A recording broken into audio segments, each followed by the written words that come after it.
नमः सिद्धेभ्यः शुद्धात्मने नमः। नमो जनाणम, सभी को सादर शुद्धात्म वंदन। आज अश्विन शुक्ल एकम का यह शुभ मंगल पावन दिवस है और आज ही के दिन 1008 श्री तीर्थंकर नेमिनाथ भगवान का ज्ञान कल्याणक तिथि का दिन भी है। बहुत ही इस सुंदर अवसर पर ज्ञान कल्याणक, देखिए ज्ञान कल्याणक यानी क्या, जब केवल ज्ञान की प्राप्ति होती है वह दिवस, वह समय। तो केवल ज्ञान की प्राप्ति कब होती है जीव को? जब जीव के सर्व प्रकार के कर्म कलंक का संबंध छूट जाता है, यानी जब तक जीव के साथ कर्म का कलंक है। देखो, कर्म को कलंक शब्द यूज़ किया है, क्योंकि कर्म कलंक क्यों कहा? क्योंकि कलंकित व्यक्ति ही संसार में परिभ्रमण करता है। जो निष्कलंक है वो संसार से पार हो जाते हैं, मुक्त अवस्था को प्राप्त करते हैं। तो ऐसे अरहंत भगवान जिनके सर्व कर्म का नाश हो गया है, ज्ञानावर्णादिक 8 कर्म का नाश हो गया है, उन्हें केवल ज्ञान की प्राप्ति होती है। उसे कहा ज्ञान कल्याणक बोलो चाहे केवल ज्ञान कल्याणक बोलो, एक ही बात है। उस केवल ज्ञान कल्याणक की इतनी महिमा है, जब 4 घाती कर्मों का नाश हो गया तो वह जीव कैसा हो गया? शुद्ध पवित्र दशा को प्राप्त हो गया। इसलिए उसे बहुत अनेक नामों से उसका गुणानुवाद किया जाता है। क्यों? क्योंकि अब वो जीव को संसार में दोबारा से परिभ्रमण नहीं करना है। इस प्रकार से जब वो जीव अरहंत दशा को प्राप्त करता है, या केवल ज्ञान की दशा को प्राप्त करता है, या कहें कि सर्वज्ञता को प्राप्त करता है, पूर्ण वीतरागता को प्राप्त करे, तो उस जीव की महिमा वचनों से नहीं कही जा सकती। उसे भगवान की उपमा प्राप्त होती है तब। क्यों? क्योंकि प्रकट रूप से अब वो भगवान बन गए। तो ऐसे आज नेमिनाथ भगवान का जो केवल ज्ञान कल्याणक का दिवस है, ऐसा ही ज्ञान हमें भी प्राप्त हो, हमें भी शीघ्र ही ऐसा पूर्ण ज्ञान, परिपूर्ण ज्ञान प्राप्त हो। इसी भावना के साथ चलिए पढ़ते हम आज का यह संदेश। इस संदेश में लिखा है कि जैसे भगवान पवित्र हैं वैसा ही तू पवित्र है। तू यानी किसकी उपमा दे रहे हैं? हम स्वयं को संबोधित कर रहे हैं। पहले भगवान के प्रतिबिंब को देखकर और फिर स्वयं को देखना है। क्या करना है? भगवान को देखकर स्वयं को देखना है कि जैसे भगवान आप पवित्र हो, परम पवित्र हो, वैसा ही मैं भी हूँ। भगवान भी हमें कह रहे हैं और हमें स्वयं भी निर्णय करना है।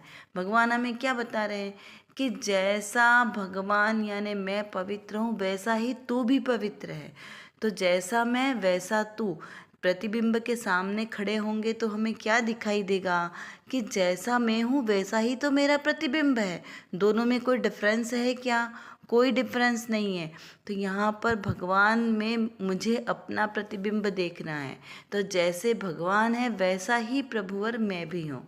भजनों में ना, ऐसा ही प्रभु मैं भी हूँ, ये प्रतिबिंब सो मेरा है, भली भांति मैंने पहचाना, ऐसा रूप सुमेरा है। तो कैसा है वो रूप? ज्ञान शरीरी अशरीरी प्रभु, सब कर्मों से न्यारा हूँ। कैसा हूँ मैं?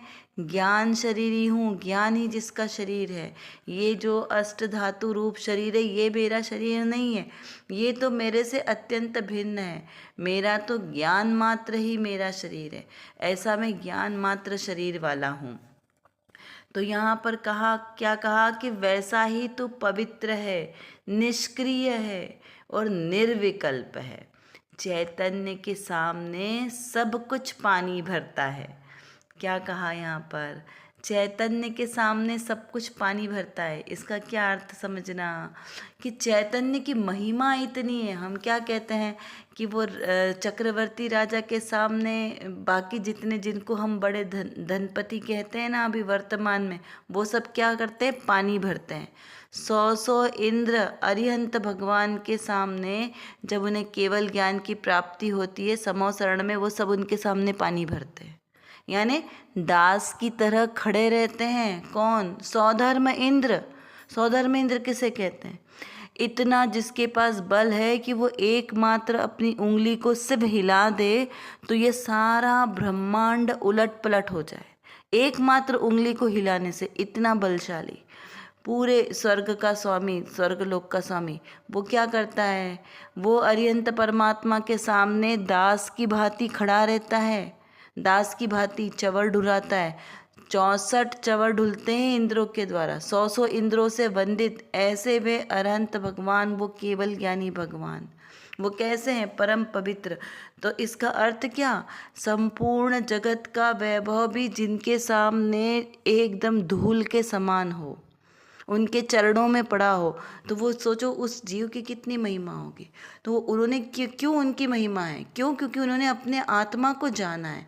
तो आत्मा को जानने की इतनी बड़ी शक्ति, इतनी वैभवता प्राप्त होती है, इतनी मतलब बोलते हैं ना उत्कृष्ट दशा है एकमात्र अपने आत्मा को जानने की। तो क्यों ना हम अपने आत्मा को भी जानें। अगर हम भी अपने आत्मा को जानेंगे तो वो सारी विभूतियाँ हमें भी प्रकट होगी, क्योंकि आत्माएं तो सभी की बराबर है ना। महावीर स्वामी ने क्या कहा? सभी आत्माएं बराबर है, कोई छोटा बड़ा नहीं है, कोई भक्त नहीं, कोई भगवान नहीं। अगर आप भक्त बने रहे तो कभी अपना कल्याण नहीं होगा। तो स्वयं में भगवान की स्थापना करो कि मैं भगवान हूँ द्रव्य स्वभाव से। तो द्रव्य स्वभाव में उस भगवान आत्मा को प्रकट करने का भी पुरुषार्थ करना है। ऐसा नहीं कि भगवान मैं भगवान हूँ और अब हमें कुछ पुरुषार्थ नहीं करना, अब हमें कुछ प्रकट नहीं करना। बहुत से लोग क्या करते हैं? द्रव्य दृष्टि को पकड़ के और स्वच्छंदी हो जाते हैं। देखे ना हमने बहुत सारे अभी संसार में आपको मिल जाएंगे मतांतर, जहाँ पे उन्होंने एक ही एक पक्ष को ग्रहण कर लिया। उसको कहते हैं क्षणिकवाद, या बोलेंगे एकांतवाद। तो एकांतवाद से दूषित समस्त धर्म कैसे है? मिथ्यात्व का पोषण करने वाले। एकमात्र अनेकांत वाला धर्म वही सच्चा धर्म है। क्यों? क्योंकि आपको वस्तु स्वरूप का सच्चा ज्ञान हो रहा है। आपको द्रव्य दृष्टि को कैसे ग्रहण करना है और पर्याय दृष्टि को कैसे समझना है, ये हमें बुद्ध के ऊपर डिपेंड करेगा। उसका समीचीन निर्णय नहीं होगा तो सारा खेल गड़बड़ हो जाएगा। सिर्फ हम बोलते रह जाएंगे, निश्चयाभासी हो जाएंगे, लेकिन आत्मा कभी प्राप्त नहीं होगा।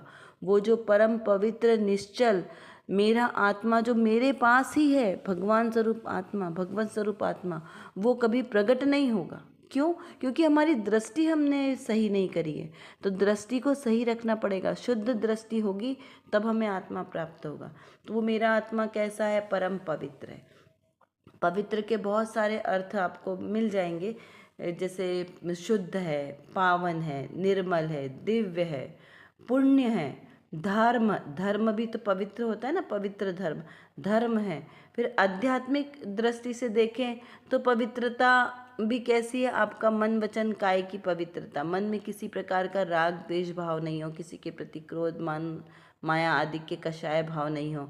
तो ऐसे विशुद्ध परिणाम वाला जीव वो भी कैसा है? पवित्र कहलाता है।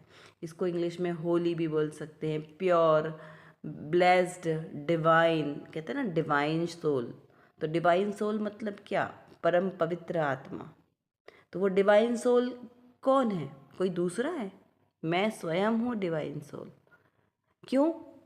क्योंकि वो गुण मेरे अंदर ही है। प्रत्येक जीव मात्र में पवित्रता है।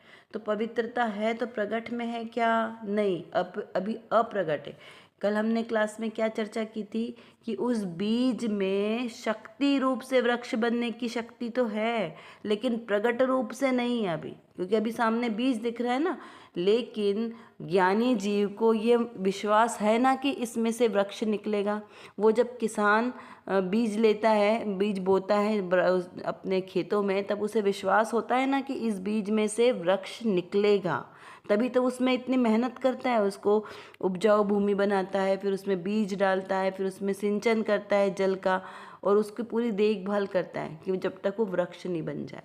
तो जैसे किसान को ऐसा विश्वास है कि इस बीज में से ही वृक्ष निकलेगा, तो वैसे ही मुझे भी ये विश्वास होना चाहिए कि जो ये मेरा शुद्ध आत्मा है, जो अभी कषाय से परिणमित है, जिसमें अभी कर्म की कालीमा लालिमा सब लिप्त है, कर्म की कालीमा लालिमा से लिप्त है ना अभी मेरा ये आत्मा, अभी ये अशुद्ध अवस्था में है, अभी ये संसारी है। लेकिन यही संसारी अवस्था में रहने वाला मेरा अपवित्र हुआ आत्मा जो अपवित्र हुआ है कर्मों से लिपट कर, वही आत्मा कर्म से रहित होने वाला है। वही आत्मा, कोई दूसरा नहीं आएगा।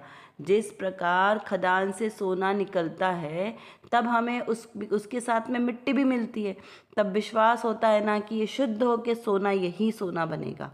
तब उसे हम 17 ताव दे के शुद्ध करते हैं, उसकी मिट्टी की कालीमा लालिमा किट्टिका वो सब हट जाती है और वो शुद्ध अवस्था को प्राप्त होता है। तो वो जैसे खदान में भी वो सोना तो सोना ही था, भले ही मिट्टी में था, लेकिन वो शुद्ध सोना ही था। बाद में भी सोना है, उसके आभूषण बना दिए तो भी सोना है, तो उस सोने की पवित्रता नष्ट हुई क्या? नहीं। उसको 100 वर्षों तक कीचड़ में रख देंगे तो भी उसमें किसी भी प्रकार की मलिनता का प्रवेश नहीं होगा, वो शुद्ध का शुद्ध ही रहेगा।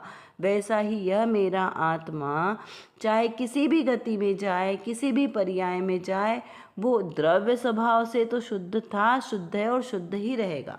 जो पर्याय की अशुद्धि है वो पुरुषार्थ के द्वारा शुद्ध होगी, ठीक है ना। और वो पुरुषार्थ क्या करना है? एकमात्र अपने स्वरूप का विचार, अपने स्वरूप का श्रद्धान, अपने स्वरूप का ज्ञान, अपने स्वरूप में लीनता, बस यही है सम्यक दर्शन।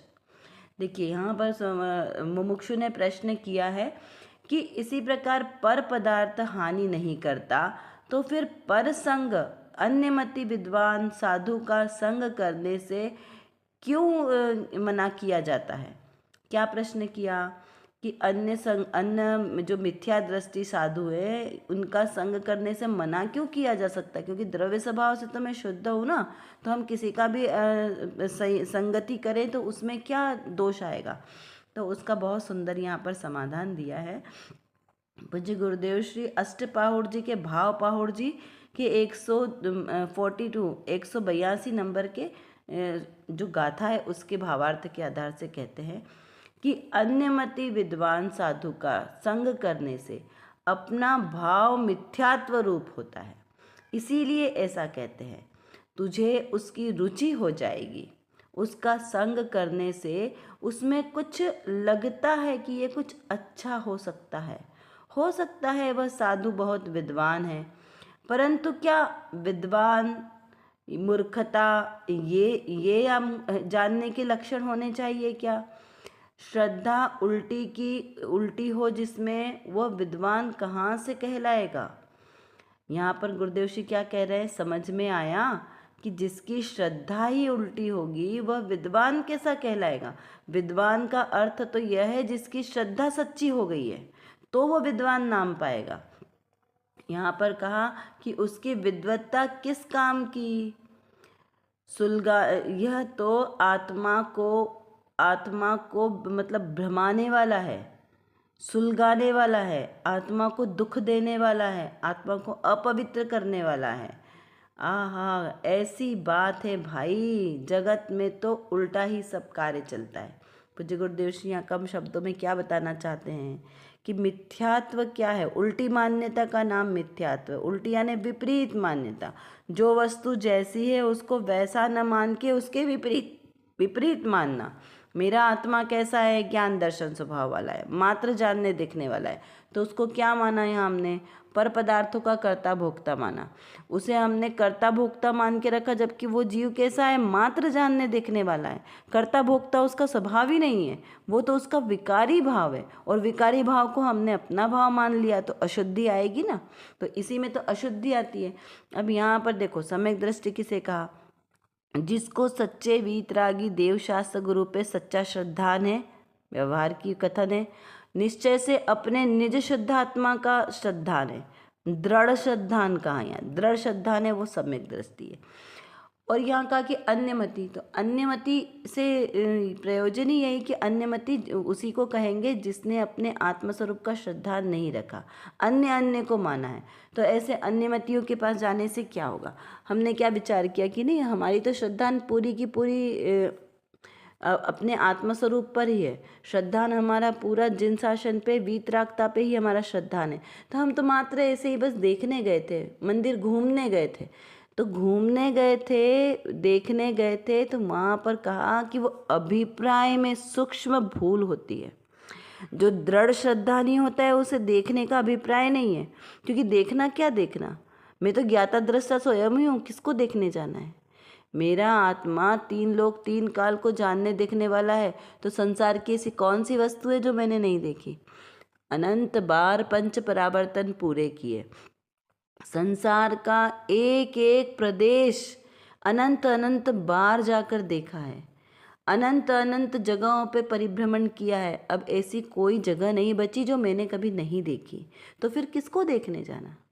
यहाँ पर अगर हम देखने गए तो वहाँ क्या कहा हो सकता है, हमारे श्रद्धान में किंचित मात्र बोलते हैं ना कि अस्थिरता हो जाए, क्योंकि अभी स्थिरता तो है ही नहीं ना परिणामों में, अभी तो मिथ्यात्व जैसी अवस्था है, तो वहाँ स्थिरता नहीं है, तो वहाँ पे परिणाम बिगड़ने का भय रखना। इसलिए कहा कि जब हमें मालूम है कि जो चीज़ सत्य नहीं है तो उसे क्या देखने जाना? फिर उसकी महिमा आने लग जाए कि अरे देखो वो कितना त्यागी है, कितना तपस्वी है, कितना ज्ञानी है, उसे कितने सारे शास्त्रों का अर्थ पता है, सारे शास्त्र मुखाग्र है, कितने सारे सूत्र व्याकरण सब कंठस्थ है, तो हमें उसके ज्ञान की महिमा आने लग गई। तो यहाँ पे क्या कहा कि इस प्रकार से जो श्रद्धान में बोलते हैं ना, श्रद्धान में विपरीतपना आ जाता है, क्योंकि आपको महिमा किसकी आ रही है? उस लौकिक ज्ञान की महिमा आ रही है कि आत्मिक ज्ञान की महिमा आ रही है? वो जो अन्य अन्य मतियों में ज्ञान है वो कौन सा ज्ञान है? लौकिक ज्ञान है, मात्र किताबी ज्ञान। तो वो किताबी ज्ञान किसी काम का नहीं है, वो तो अभी इस भाव के साथ समाप्त हो जाएगा। उसको क्या कहते हैं? क्षयोपशम ज्ञान। क्षयोपशम ज्ञान कार्यकारी नहीं है, कार्यकारी आत्मज्ञान है। जैसे शिवभूति मुनिराज को कुछ ज्ञान नहीं था, कितना पता था? तिल तुष मात्र भिन्नम, तो वो कार्यकारी था। यहाँ बहुत ज्ञान की आवश्यकता नहीं है, यहाँ पर स्वपर का भेद ज्ञान करना वो आवश्यक है। बस उतनी सी कला आनी चाहिए कि क्या मैं हूँ और क्या मैं नहीं हूँ, बस इतना सा ही भेद ज्ञान करना है। तो मेरा आत्मा का स्वभाव, मेरा ज्ञान दर्शन स्वभाव, बस यही मेरा है, बाकी और कुछ ज्ञान नहीं है, सब कुछ अज्ञान है। एकमात्र आत्मा को जानना वही ज्ञान है। आत्मज्ञान ही ज्ञान है, शेष सभी अज्ञान। विश्व शांति का मूल है वीतराग विज्ञान। क्या कहा? एकमात्र आत्मा का ज्ञान करना वही ज्ञान है, और जिसने आत्मा का ज्ञान नहीं किया वो सारे अज्ञानी हैं। उनमें विद्वत्ता कैसी जब उसने आत्मा को ही नहीं जाना? तो जो आत्मा को जाने सो ज्ञानी सो विद्वान, जिसने आत्मा को नहीं जाना वो नाम का विद्वान। इस प्रकार यहाँ पर इसको हमको समझना है। इसलिए क्या कि संसार में हम जो चीज़ सोचते हैं ना, हमें घूमने जाना है, तो क्या देखते हैं वहाँ? मात्र एकेंद्री का नज़ारा दिखता है। चारों साइड आप देख लो, विचार कर लो, एकेंद्री के सिवा कुछ और दिखता है क्या? नहीं। जो आपको दिखाई देते, आपको लगते हमारे साथ मित्र है, हमारे बहन भाई रिश्तेदार जा रहे हैं, तो क्या वो पंचेंद्रिय है? वो भी तो एकेंद्रीय है। ये शरीर क्या है? उनका जड़ है, पुद्गल है। तो पुद्गल का नज़ारा ही तो देखने जाते हैं हम सब दूर। तो यहाँ पर ऐसे पुद्गलों का नज़ारा देखेंगे तो पुद्गल बन जाएंगे, और हम क्या हैं? जीव हैं। तो जीव हैं तो जीव को देखो ना, जीव को देखो, जीव को जानो। कहाँ है वो जीव? मैं स्वयं ही तो हूँ वो जीव। तो वहाँ पर उसका चिंतन भेद ज्ञान करना है। तब किसी को प्रश्न ये उठेगा कि भाई तो फिर हम करें क्या? संसार में तो कैसे घर गृहस्थी में चलाएंगे? अभी हमने कोई ऐसे दीक्षा तो ले नहीं ली है कि वन जंगल में जाके बस एकमात्र बैठ जाएंगे ध्यान लगा के। अभी तो हम गृहस्थ अवस्था में हैं, हमें पढ़ना भी है, पढ़ाना भी है, घर गृहस्थी भी चलाना है, सारे सब जो भी हमारे दैनिक वाले कार्य हैं वो सब भी करना है, तो कैसे मैनेज करेंगे? तो फिर क्या करें? तो यहाँ पर आचार्य देव कहते हैं कि आपको कोई कार्य करने में मना नहीं है। आप अभी गृहस्थ की भूमिका में हैं, तो आपको गृहस्थ के योग्य जो भी कार्य है वो कार्य आपको करते रहना है। लेकिन क्या करना है? भेद ज्ञान करना है। भेद ज्ञान अंतर में प्रति समय करने की चीज़ है, एक जगह बैठकर ध्यान करने की आवश्यकता नहीं है। संसार के समस्त कार्य करते हुए भी अंतर में भेद ज्ञान की परिणति चलनी चाहिए कि मैं इन सब से निराला हूँ, मैं पवित्र हूँ, मैं शुद्ध हूँ, मैं निश्चल हूँ। निश्चल यानी मैं चलायमान होने वाला नहीं हूँ, प्रति समय चलायमान होने वाली पर्याय है पर्याय, और मैं एकमात्र स्थिर रहने वाला हूँ, क्योंकि मैं स्थिर द्रव्य हूँ ना, निश्चल हूँ। मैं कैसा हूँ? मैं परम पवित्र हूँ, परम पवित्र। अशुद्धता मेरे आत्मा में प्रवेश नहीं करती, मैं शुद्ध हूँ। तो शुद्ध को और शुद्ध करने की आवश्यकता नहीं रहेगी। तो इस प्रकार हमें अपने आप में ऐसे निर्णय करना है, निराकुल हूँ। आकुलता लक्षण किसका है? संसार का है। तो मैं आकुलता से रहित हूँ, ऐसा निराकुल स्वभाव वाला मैं हूँ। इस प्रकार हमें बारंबार बारंबार चिंतन करना है। देखिए, और कुछ प्रश्नों के माध्यम से हम चिंतन करेंगे कि सम्यक दृष्टि ज्ञानी जीव के क्या क्या लक्षण है।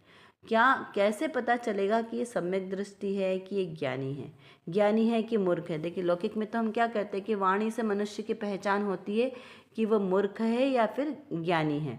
क्यों? क्योंकि मूर्ख की वाणी कैसे होगी? जो चाहे वो बोलेगा, किसी को भी अपना बोलेगा। ऐसे ही जो ज्ञानी जीव है, सम्यक दृष्टि है, वह पर पदार्थों के कर्ता भोक्ता स्वयं को अनुभव नहीं करते, उनमें श्रद्धान वहाँ पर नहीं होता, अडिग होते हैं वे अपने स्वभाव की तरफ। देखिए उपगुहन अमूढ़ दृष्टि अंग में, सम्यक दर्शन के 8 अंग है ना, उसमें अमूढ़ दृष्टि अंग में रेवती रानी प्रसिद्ध हुई है। और उसका मतलब क्या होता है? अमूढ़ यानी जहाँ मूढ़ता से रहित दृष्टि, दृष्टि यानी हमारा सोचने का तरीका, हमारा एटीट्यूड, एंगल देखने का किसी भी वस्तु को, उसको कहते हैं दृष्टि। तो यहाँ पे हमारा दृष्टि कैसी होनी चाहिए? मूढ़ता से रहित। मूढ़ता यानी अज्ञान से रहित। तो मैं आत्मा कैसा हूँ? ज्ञानवान हूँ। तो इसे आत्मा को लक्ष्य में कर कर जो हमें जानने में आता है उसे कहते हैं अमूढ़ दृष्टि, और जो आत्मा से रहित अवस्था है उसे कहते हैं मूढ़ दृष्टि यानी अज्ञान वाली दृष्टि। निश्चल का अर्थ क्या लेना? निश्चल, इसका विचार कीजिए। निर्विकल्प यानी निराकुल, इसका क्या अर्थ समझना, विचार कीजिए। अन्यमति के मंदिर आदि देखने मात्र से क्या दोष लगता है? अमूढ़ दृष्टि अंग क्या है, इसका विचार कीजिए। क्योंकि मात्र देखने से कई बार कहते हैं ना लोग कि हमारे परिणाम थोड़ी विचलित होते हैं, हमारे भाव ऐसे नहीं है, लेकिन फिर भी वो जो सूक्ष्म हमारे भावों के परिणमन जो होता है ना, उसका दोष लगता है। तो इस प्रकार हमें समीचीन दृष्टि से अपने दृष्टि के विषय को समझना है कि हमारा प्रयोजन क्या है इस संसार में, सुखी होना है या दुखी होना है, उस रूप ही हमारी कार्यशैली होगी। कर विचार तो पाम, हम जितना विचार करेंगे उतना ही हमारा विषय क्लियर होगा, क्योंकि हमारे पास समय की कमी है और जानना बहुत ज़्यादा है। और किसको जानना है? अपने ही ज्ञायक स्वभाव को जानना है। तो जब तक हम अपने इस ज्ञायक स्वभाव को नहीं जानेंगे तब तक हमारा कोई भी कार्य सिद्ध नहीं हो सकता। तो एकमात्र जो मेरे अंदर, मतलब मेरे आत्म स्वभाव में जो ज्ञान नाम का विशेष गुण है, इस गुण को एकमात्र अपने ज्ञायक स्वभाव को जानने में लगाएं तो निर्विकल्प दशा की प्राप्ति होगी। और इस निर्विकल्प दशा के ही आश्रय से हमें शाश्वत सुख की प्राप्ति होगी। तो वो शाश्वत सुख हमें प्राप्त हो, इसीलिए पुरुषार्थ करना आवश्यक है। उसके लिए व्यवहार से तो सच्चे वीतरागी देवशास्त्र गुरु का आश्रय लेना योग्य है, और निश्चय नय से मेरी निज शुद्धात्मा का आश्रय लेना ही सर्वश्रेष्ठ उपाय है। अभी के लिए बस इतना ही। विशेष चर्चा हम आगे की कक्षाओं में करेंगे। तब तक हम अपने आत्मस्वरूप को जाने, पहचाने और उसी में लीन रहें। इसी विशेष मंगल भावना के साथ आप सभी को सादर जय जिनेंद्र।